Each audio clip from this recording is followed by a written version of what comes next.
मुंबईच्या मुलुंड पश्चिम परिसरामध्ये आज दुपारी मेट्रो बांधकामादरम्यान भीषण अपघात झाला असून लाल बहादूर शास्त्री मार्ग म्हणजेच LBS रोडवर सुरू असलेल्या मेट्रो प्रकल्पाच्या कामावेळी पिलरवरील सिमेंटचा मोठा स्लॅब अचानक तुटून थेट रस्त्यावर कोसळला आहे। ही घटना जॉन्सन अँड जॉन्सन कंपनीजवळ दुपारी सुमारे 12:30 वाजता घडल्याचं म्हटलं जातंय।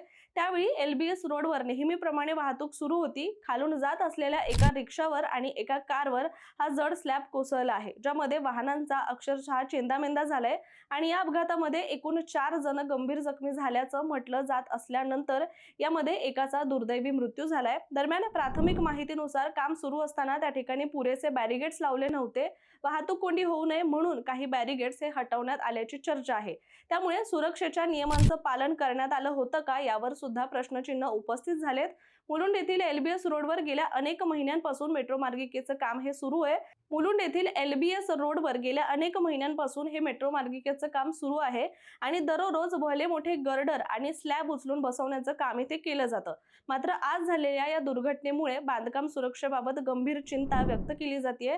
त्यामुळे आता याचा सखोल तपास केला जाणार असून परिसरामध्ये सुद्धा भीतीचं वातावरण निर्माण झालंय।